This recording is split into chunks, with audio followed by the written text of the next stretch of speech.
world seems more upside down today than it did yesterday. And who would have ever imagined that with things like COVID? But today, yeah, it happened again. And we're here. Russia has invaded Ukraine. Everyone and their brother seems to be posting something on Instagram right now. Pray for Ukraine, which is great. But, I really struggle. And I was talking to Mona, what does that even mean? What does that look like? How do we position ourselves to pray? What's really going on? What's truth? What's not truth? We have the opportunity to have an impromptu conversation with Yarek, who's in Ukraine right now, and just to ask some questions and hear from him, from somebody who's there. What does it look like for those of us not in Ukraine to be praying and supporting them spiritually in what's going on? And so we're here with Yarek, who's from Ukraine. He's in Ukraine. He's been serving with a ministry called Youth with a Mission since 2010. He's leading a YWAM location there in the country and has taken a few minutes to talk with us. And we don't want to take too much of your time because there's always a lot going on. So Yarek, thanks for giving a few minutes for those of us who are not there, just to hear from you. Yeah, and just would like to start just here, what's going on? What is it like for you? How is your day been? Yeah, hi everyone, and it's a privilege for me to get to know you and to share what is going on. And thank you that you are praying for Ukraine and that you're interested in what's going on, so that you want to know more what to pray for. And I think it's just important to know, because if you see a Russian army and Ukrainian army, it's like David and Goliath. So. We believe that only God can help us, with this situation. It's I think we can't do it by our strength. So yes, my name is Yaroslav. I'm co-leading base in YWAM Ternopil. It's in West Ukraine, about 4-hour drive to Polish border. So we are really in the west. And yes, this morning I woke up by call of my co-leader. And he said, did you read the news? So yeah, I just wake up and just right away take my bicycle, because he told me there is a lot of already lines in the gas station, and I didn't want to spend gas just to driving to the base. So I take my bicycle, and after 7 months or 8 months don't using it, today was a perfect morning, February, to use my bicycle. So what is going on? So this morning, I think 4 or 5 a.m. I can remember, Russia just attacked Ukraine from different positions, from Belarus side, from Russia side, and from Black Sea. So they use airplanes, they use drones, they use artillery, tanks, ships, all they have next to our border for last 2 months or a half year, I don't remember. So they just started to attack, and Ukraine is don't want to give up. So Ukraine is fighting, and there is I think Russia already lost some of their helicopters and airplanes and tanks, but also probably many Ukrainian soldiers already died. I know about 40. I heard about 40, but when war is coming, usually they don't say truth. Probably it's more than hundreds already, and it's only for 12 hours. And so Russia attacked just city.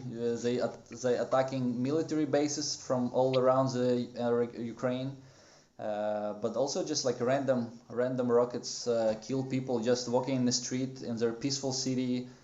I don't know, 700 kilometers from Russia border. Someone just walking, drinking tea, and there is just rocket fell and killed this person in the city of Uman.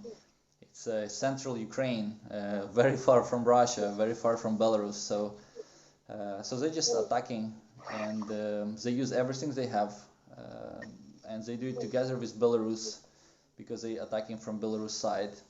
I received a call from people in Mariupol. We have a YWAM base there. So their rocket just fell, 100 meters from their house, and during this time, base leader was walking with his dog outside. And so in the next building, just windows crash. And sorry for my English. I never learn English. It's just gift from God. So it's awesome. Learn even in school or university. It's just a gift from God. So if you have a problem with my English, you have a problem with God's gift. No, it's awesome. I still have to learn. Yeah. So it's a real war, and they shooting different places. There is our base is preparing to host refugees. There is already people on the way.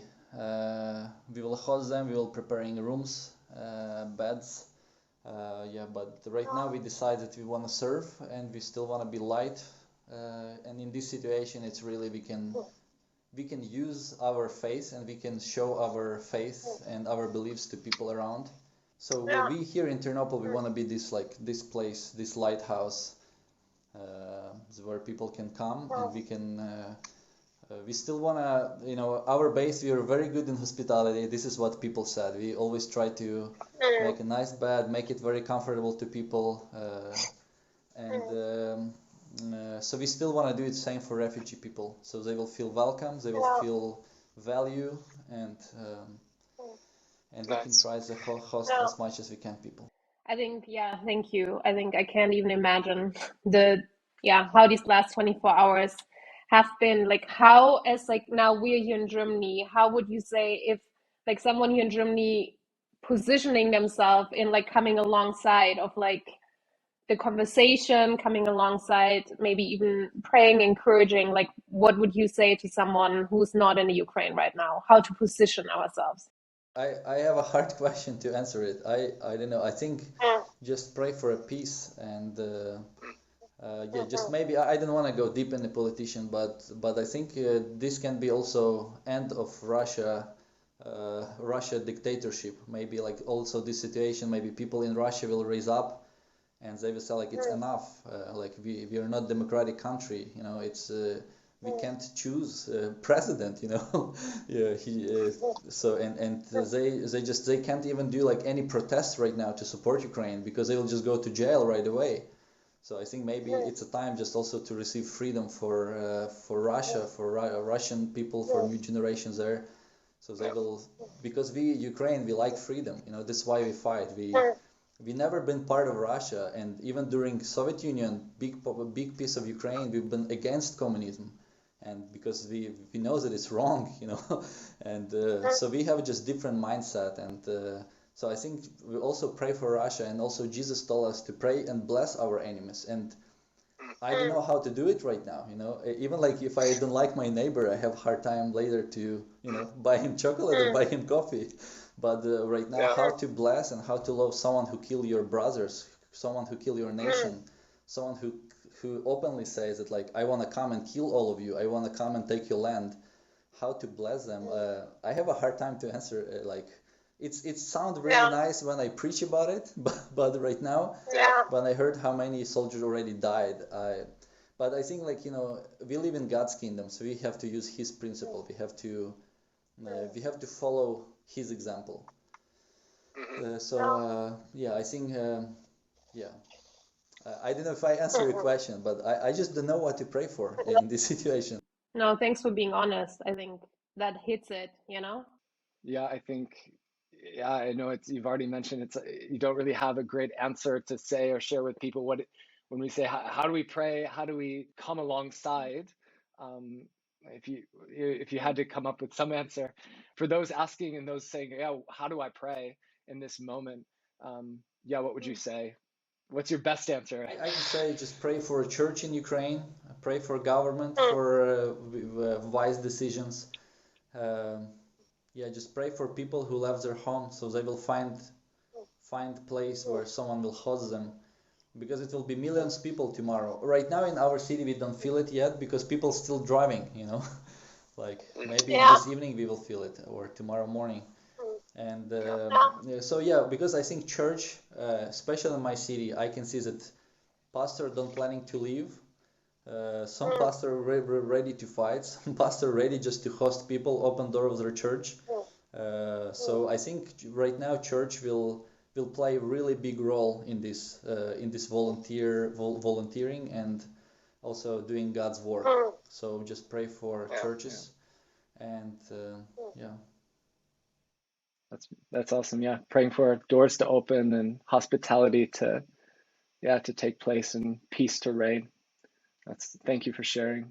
Beyond praying, is if people wanted to get involved giving, what sorts of opportunities are there for people to also be giving financially? And I think the biggest need what we will need, if more people will come, we will need money for mattresses, to buy extra mattresses to put in the floor in our base, and also to buy food. Because maybe some people will have money, maybe some people just come and without money, so we'll have to provide for them food and also place to stay. I think I will know probably more answers tomorrow when we will face this problem more. So we'll be sure to put some information in the links to this video of beyond praying, how people can give and that it can go to meeting needs that people are experiencing, and make sure it gets to the right place. We don't want to take too much more of your time. There's lots going on and you have things to do. Thank you for taking a few minutes and sharing your heart and just being honest with us in this moment. Thank you for taking a few minutes to share with us. Thank you so much for taking time, and I can feel body of Christ. You're in Germany right now, but we are same body. So thank you so much that you really value